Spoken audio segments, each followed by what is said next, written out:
All right, here we are at the shooting bench again. Today is really similar to yesterday when I shot this. Test, there was the velocities and everything. The only difference is there's not nearly as much wind today. So I'm gonna try to get the lab radar fired up here and ready to go. And if you're wondering where my target's at, it's that little white square right there just to the right of the chronograph. That's the 100-yard marker. So let's get this thing fired up and see if these things shoot any different today. And since my barrel is already fouled from yesterday, I've only got 2 warm-up shots, and then I'll start doing the back and forth thing again. Shoot one of these, one of those, and so on and so forth. So the barrel's heating up similarly to both.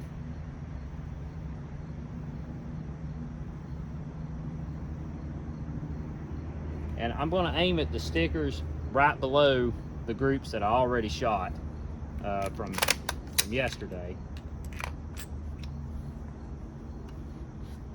You can watch those limbs, the low-hanging limbs there in front of the shooting bench, and kind of get an idea how much more calm it is today. So here's a fouler.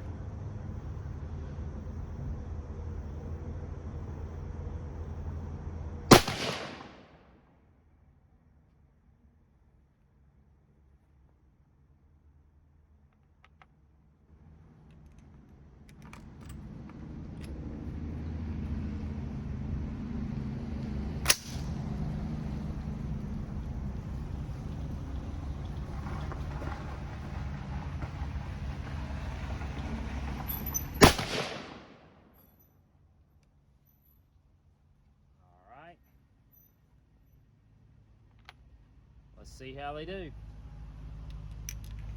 We'll start with the 89s first.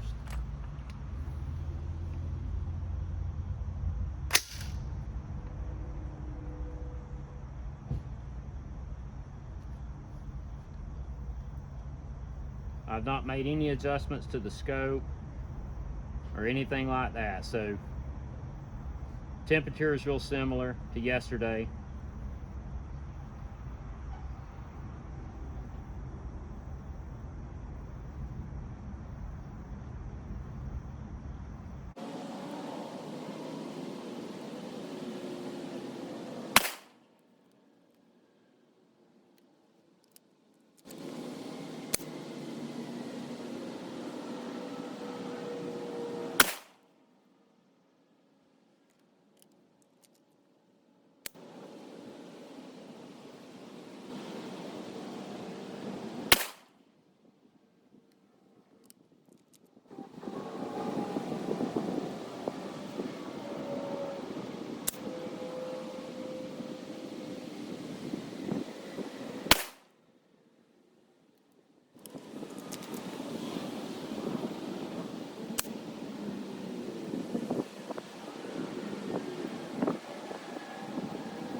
All right, let's go check out the target.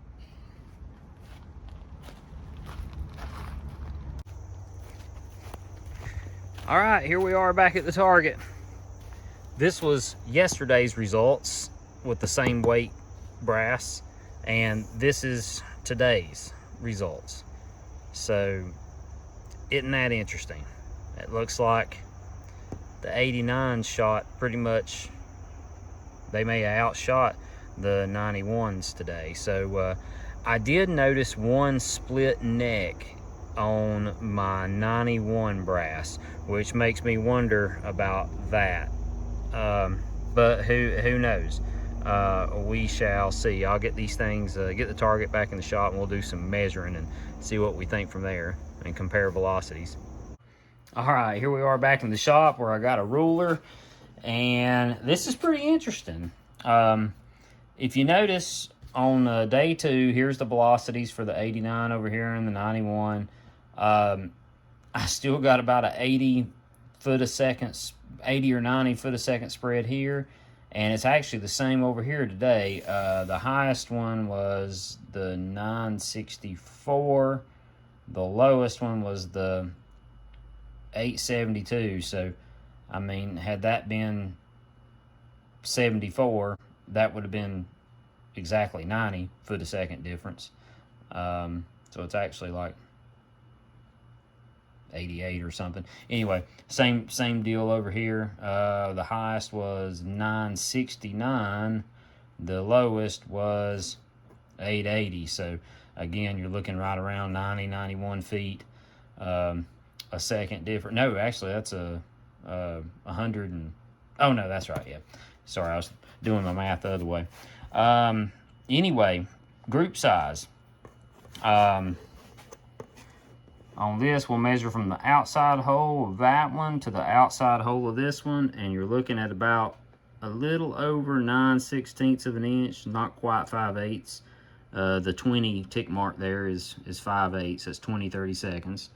So not bad. And it's funny today that the 89 group looks a little bit better than the 91 group did.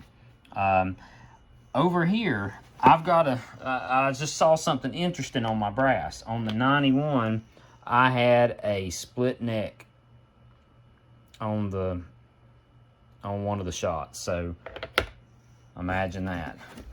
These tests just never can go flawless, can they? So I don't remember which shot that was. I don't know if it was that one or whatever. But if you notice, even yesterday when I shot, I had one outlier. So who knows? Maybe it was the same kind of thing. But from the center-ish of that group, which looks to be somewhere in the ballpark of there, we're still there at almost 1.25 inches. The 8 would be the quarter mark. On this one, I guess the center of the group would be close to that hole there. If you allow this one to be part of the group, and as you can see, it was about the same. Let's measure the lowest shot from the outside diameter hole. That one's only 3/4 of an inch from the center line there. Let's see what this one is. If I put him on there, that's pretty close. So that one's just a touch over 7/8. So it's an 1/8 of an inch. That one did shoot 1/8 of an inch lower. So an 1/8 MOA. Yeah, folks, I don't know. I'm kind of, after today's test, I'm kind of thinking brass, sorting your brass by weight don't make too big of a difference. And this is a small sample size. I mean, I've only shot 10 shots of each. It's very easy to get caught up in reloading whenever you get a good 3-shot group or a good 5-shot group or even a 10-shot group. You think you really know what's going on. But to say that you fired 10 shots and the other 990 shots out of that same 1,000-round box of bullets that you bought are going to behave the exact same way as the first 10, I mean, that's a pretty, that's kind of a bit of a risky assumption to make, I think. I mean, in what other kind of industry or testing would you only make 10 of one thing and then expect the other almost 1,000 to turn out exactly the same way. You know, it's so I mean, there really you probably ought to do like a 20 or a 30 shot test or something to really get an idea of what the life of, you know, this batch of bullets and brass and powder and all that stuff's really going to do, because it's so hard to tell and so hard to make assumptions off of such small sample sizes.